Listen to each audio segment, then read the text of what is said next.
nimi olet? Minä olen Antti Heikkilä ja tämmösen kelekan rakentanut. Kerropa, mikä? Tämä näyttää niin kuin tämä on 90-luvun alun 3 500. Onko se? Joo, olikohan 93. Toki kovia kokenut aika paljon tämä kelekka. Että... Joo. Mikä sulla oli tässä, niin kun lähdet rakentelemaan tätä niin ajatuksena? No kyllähän se nuo vintage rossit oli ja keväällähän minä tämä ensimmäisenä laitoin ajoin, että tämä oli 2-pyttyisenä silloin ja tuplaputkilla. Ja nyt on sitten vähän projekto tuli se. Kun se oli tuplaputkilla, niin oliko se jo niin valmiina vai teikö itse putket? Ne oli silloin tehtaan valmiita räputket, että nehän ei ollut kun nakata paikoilleen. Ja tämäkin on serkkupojalta ostettu tämä kelekka, niin se jo hommas ne tuplaputket silloin ja ne tuli matkassa. Ja kyllähän niitä silloin jo vähän rassattiin ja tehtiin änkkää ja tuommoista niihin, mutta siihen se ammattitaito silloin jäi. Joo. Mutta sitten jossakin vaiheessa iski hullutus, että tehdään vähän erilainen rekotin tästä. No joo, se on. Pikkuhiljaa tulee tuommoisia isompia suunnitelmia. Mistä se ajatus lähti? Oliko se nähnyt, että joku oli tehnyt tämmöisen, kun näitä ei hirveästi, en minä ainakaan tullut vastaan. On jotakin vanhoja ylimäjähtöisiä 3-pyttyisiä ollut, mutta ne on varmaan jo Rotaksen tehtaalta lähtenyt. No lähtökohtahan on tietenkin, että mulla on joskus ollut semmonen ZRT 3-pyttyinen ja olihan siinä hienot äänet. Ja sehän oli mulla 2-puokin rungossakin ja toimikin jokseenkin siinä. Ja se vaan sitten aikojen saatossa tullut purettua. Ja se on vaan kaivertanut tuolla mielessä, että 3-pyttyinen täytyisi saada ja jotain vähän erilaista. Saiko se mitään taustatietoa vai ihan niinku yrityksen ja erehyksen kautta? No jotakin pikkutietoja saanut ja tuossa on Kemijärvellä, oliko 90-luvun alkupuolella Terko rakentanut yhden tämmöisen. Minähän kävin sitä raatauttamassa ja katsomassakin sitä moottoria. Ja oli se ihan siistin näköinen, mutta silläkin oli omia ongelmia ollut. Niistä sitten vähän mallia. Se on ajanut sillä ja sillä oli vaan se yhdellä putkella. En tiedä millä putkella se oli ollut. Ja sillä oli se sähköjärjestelmä kanssa aika hauskanlainen, kun sekin oli omassa tallissa sen rakentanut niillä osilla, mitä sattuu olemaan. Se on niistä vakio 503 sähköistä rakentanut. Sillä oli vähän enempi ollut ongelmia sillä, mutta oli ajanut kuitenkin. Joo, se oli pelannut sillä. Miten oli jäähdytyksen kanssa? No se puhuu, että sillä pystyi semmonen 5 kilometriä ajamaan ja sitten piti alkaa jäähyttelemään. Okei. Minä sitten olen nähnyt sitä runkoa, että miten se on tehnyt nuo ilma-autot ja kaikki siihen. Joo. Pelkkä moottori oli siellä hallissa. Joo, ja siitä oli sähköpuolet ja nuo purettu, että peltikopat ja nuo oli päällä, mutta se oli siellä semmoisen muistona lähinnä. Joo. Milloin sä viimeksi toiminut?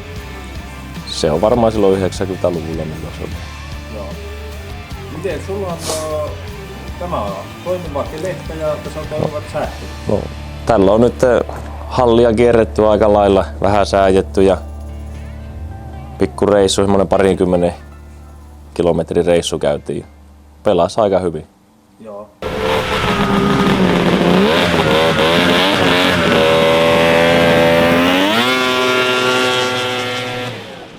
No, tässä sit on rakennettu, että Joo. eipä se. Sä olet niinku aloittanut jollakin semmoisella isommalla sahalla sahaamaan sen, mutta käytännössä loppuun saatettu. Näytätkö sitä Joo, tälläkään terää? tämä on ihan tämä menee alumiiniin aika mukavasti. Että Joo. paljon ei sivuliikkeitä kestä tehdä, että ne nykäisee aika lailla ja sitten haukkaseepi, mutta Joo. Tällä on vakkaa käsi. joo ja varma. Ei sillä ei kestä höseltä. Joo, ei kestä höseltää tuon kanssa. Miten tuossa on vissiin ne 2 kilikkuraa, niin ne on sitten tuosta projektista? Joo, nämähän sitä periaatteessa jäi yli, että toisesta lohkosta, 2 lohkosta, niin toisesta magneeton pää pois ja toisesta kytkimen pää. Joo. Lohkot yhteen. Näistähän nyt vielä 1 pytty sen tekisi. Niin. Kyllä se varmaan nämäkin tulee käytettyä. Että nämä nyt vielä ihan ok kuntoiset on. Näkyykö sinne sitä leikkuja? No, eihän se mikään siisti ole, mutta... No, kuitenkin niinkö käsivaralta. Ja... Niin, no, kyllähän se, hitsillähän se peitti. Kyllähän mä muistan tietenkin, nämä voi olla, että nämä nyt menee liian kapialle, niin noihin jätin pikkusen semmoista työstövaraa, että niitä on viilalla pikkusen oikastu. Joo. Että ei nyt ihan justiin niin oikeasta kohtaa yritetä leikata, että jätetään pikkusen varaa. Jos olisi tietenkin sorvi, niin nehän vois oikassa ne päät kunnolla, ja että ne menis naftisti limittäin. Joo. Silloin se saattaisi hitsateessa vejelläkin vähempi. Joo. Mutta vielä ainakin toimii. Nyt lämpimistä tarvitaan oikein. No, Oliko kuumana siellä? no sitähän ei tiedä, pakkastakin oli reilu 20, että mitä tässä hallia on kierretty, niin tommosella mittarilla vähän mittailtu, niin kyllä se keskimmäinen teitä vähän kuumempana käyty, mutta Joo. ei niinkö vaikea sanoa ennen kuin ensimmäinen kone narahtaa, että mikä se on se raja. Ei ole, sitä en ole saanut vielä selvitä. Tämä on, just taitaa olla, kuutioita on kuinka paljon? No, taisi olla, että vakiopytyillä se olisi ollut 745 kuutiota. Mutta minä sitten valikoin ylikoon pytyt no 025 yliko, ensimmäinen ylikoko, niin ainakin minun laskujen mukaan se olisi tasaisen 750 kuutiota. Sen sitten laitoin. Kyllä. Niin mitkä näissä oli nämä sähköt? Tässä on tommosen 3-pyttyisen 600 Polariksen sähköt. Ja nekin sopii sinne aika mukavasti. Ja kyllä tietenkin joutuu sorvaamaan osia ja vähän semmosia hauskoja omia virityksiä, mutta kyllä ne on vielä siellä matkassa pyörinyt. Ei ole lähtenyt irti. Joo. Siinäkin niitä on 1 sylinteri enemmän ja 1 putki enemmän tuon vakiossa ja se muutenkin tuntuu, ainakin luulen, että se on aika ahaa sitä. Oliko niiden sijoittelussa?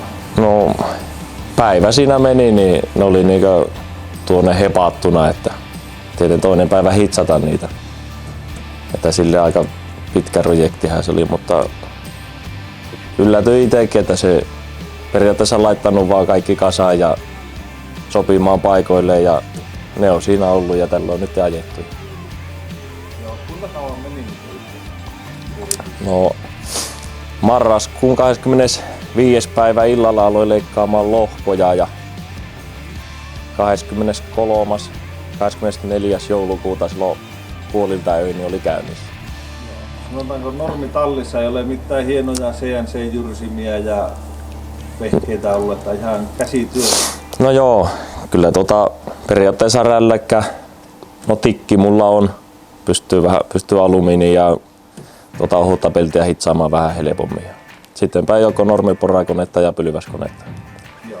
Tieteen tuossa kavereiden kautta tutustuin, niin ja noiden putkien kautta niin pääsin sitten sorville, kun sattui olemaan yllä kaverilla sorvi, niin sitten pääsin itse sorvaamaan nuo vauhtipyörät ja nuo, että ne sopii tuonne paikoille. Kyllä. Mikäs kepukka tuo? No, tässähän se on se itse jiki. Tässäkin vaan reilusti varaa, mutta näpä ne on hitsattu ja pyöritelty.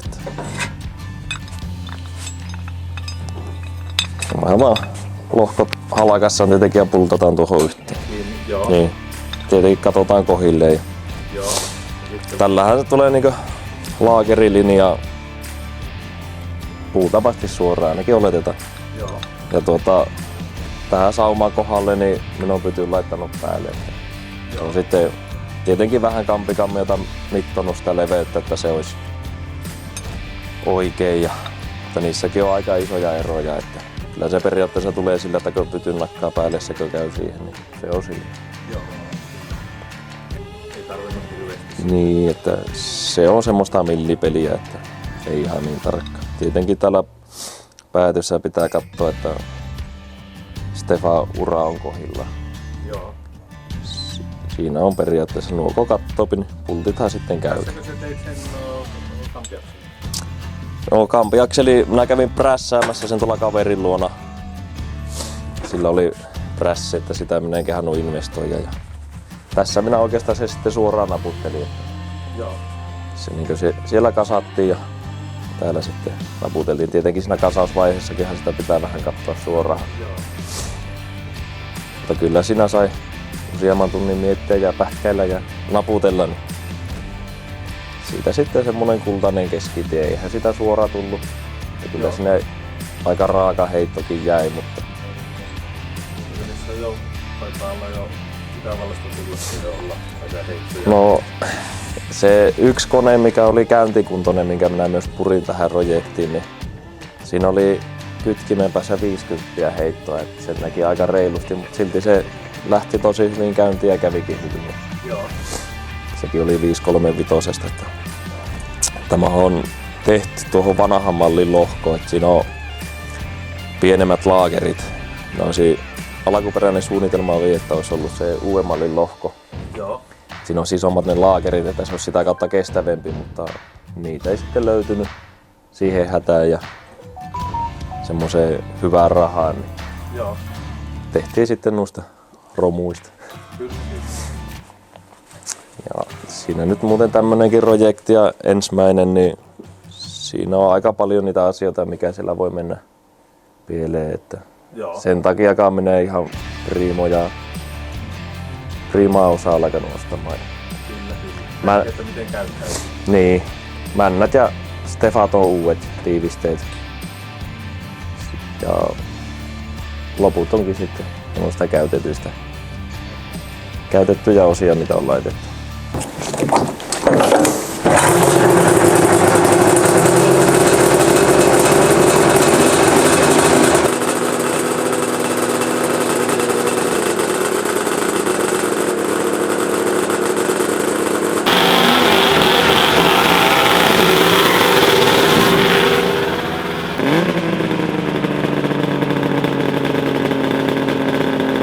Miten, oletko putkia tehnyt aikaisemmin? No, viime keväänä tein ensimmäisen koeversion ja se oli millin pellistä silloin väänteli ja sitä tehtaan R-putkesta otin sen malliin ja netistä tietenkin katselin, että miten ne tekee niitä ja kokeilemaan omia virityksiä. Kyllä niistä voi sanoa, että ensimmäinenkin veto, niin kyllä se oli aika hyvä. Minä en koskaan niitä niin tarkasti mittonut, että olihan siellä 5 milliä eroa siinä halkasiassa ja noin, mutta en minä sitä niin välittänyt. Sitten kun sitä muottia alkaa muokkaamaan, niin se on aika työlästä hommaa kanssa. Minä meillä tehtiin. Joo, painepesurilla se pullistettiin. Se on, Tällä lailla niin, tällä lailla on tehneet ja sieltähän sitten useamman videon kun katsoi, niin sieltä sitten poimi omasta mielestä parhaimmat hommat. Teki sitten niille. Aika hyvältä vaikuttaa. Joo, todella hienonnäköisesti. Tässäkin minä tein sillä yhdellä mallilla, että minä tein 3 samanlaista putkia ja niitä en kyllä mitannut keskenään, että onko tilavuus sama ja tuolla lailla, mutta samalla lailla tein kaikkia kerralla, niin on ne aika likelle. Joo. Ja sitten niistä sitten leikkeilin palasiksi ja hitsailin tuonne käymään. Pystyykö sanomaan, että No. onko löylyä tullut kovillissa? No kyllä mulla oli samat variaattorit ekoissa vejoissa kuin siinä 2-pyttyisellä, niin kyllä ero oli aika huomattava. Niinkö? Joo, kyllä se niinkö aivan eri lailla vetää. Joo. Se, että oli mulla jonkun verran viilattu ne pytyt tietenkin niissä ja tuolleen, mutta tähänkin minä viilasin nämä pytyt ehkä vähän reilummalla kädellä, mutta periaatteessa aukon leveydet ja korkeudet on samat, mutta se kanavan muoto on vähän erilainen. paljon avarampi. Joo. Sekin on tehtaan R-pytystä otettu ne mitat siihen, että en minä niihin alkanut sen kummemmin itse perehtymään ja mittailemaan. Että kohtuudella samanlaiset, oikeastaan mitä tein. Että viime kesänä tein itselle vaihoin pappatunturiin kiertokangi. Siinä oli ensimmäinen oikeastaan ja tämä on periaatteessa toinen kampiakseli mitä on tehnyt. Niistäkin on useita videoita kattonut netistä ja silloin kun se yksi pytty se kampiakseli tehtiin, niin minä koneistamalla katsoin, että miten se teki sen. Sen verran vaan. Joo. Se on aika vissiin kohtuu haasteellinen saada varsinkin tässä triplessä ne asteet kohille. No varmaan vähän tuuria oli matkassa, että kyllä ne aika pienellä meni tässä. Näin kun olisi tieteen sorvissa saanut niinku kohilleen, niin olisi ihan justiin sattunut. Että tässä kun mittoili sitten, niin oli siellä pari astetta heittoa. Joo. Mutta sitten kun ei taas tiedä, että mitä ne tehtaalla toleranssit on. Niin. Tieteen parassa se varmaan, että se olisi justiin se 120 astetta. Joo. Mutta en tiedä. Pelas kuitenkin. Oliko se Kemijärven kone samalla lailla vähän asteet? Joo, se oli samalla lailla tehty. Joo. On huhuja kuulin, että oli tehtaalla tehnyt, mutta ne oli joskus aikoinaan kanssa, mutta se ei ollut vissiin, se oli jotenkin ryttyssä, mutta olisiko siinä se asteluku ollut sitten erillään? Joo, sehän oli sille, että siinä on 2 mäntää ylhäällä ja 1 alhaalla. Se on todennäköisesti saatu sillä vakiosähköjärjestelmällä kuntoon tai käyntiin. Mutta siinä oli aika monen ravistusongelma ollut, että se ei ollut niin tasakäyntinen ollut se moottori. Miten sitä vähän ravistaa? Tämä kyllä käy yllättävänkin hyvin. Todella niin tasainen. Joo. Siihen nähden mitä mullakin jäi niitä heittoja tonne kampiakseliin, että eihän sitä aivan suoraan saanut. Ja toisaalta ei tämä nyt 2-pyttyisenäkään niin ranttukone ole, ainakaan noissa työkelekoissa. Joo, aika maamuotoista. Niin.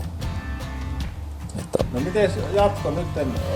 Sulla kisanumero on. no kisanumero, että jos ei muuta, niin ainakin Rovaniemen kisahan päässä, mutta katsoin nyt, että miten kavereita saa tuonne lähteä kauemmas.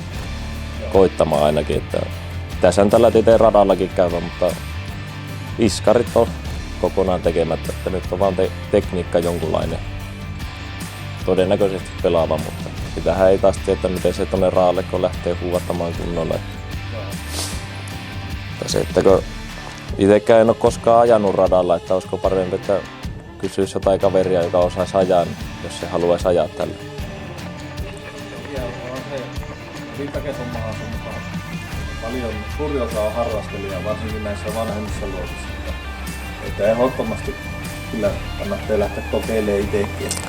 Joo, kyllähän sitä tietysti siihen on tähätty, mutta ainahan se jännittää se eka kertaa. Joo, mutta on kyllä niin hieno laite, että kyllä ehdottomasti tämä kannattaa ihmisten nähtäväksi ja varsinkin kuultavaksi tuoda. Joo, kyllä tuo äänimaailma kyllä muuttuu täysin, että ei se oikein enää ilmakoneelta kuulosta.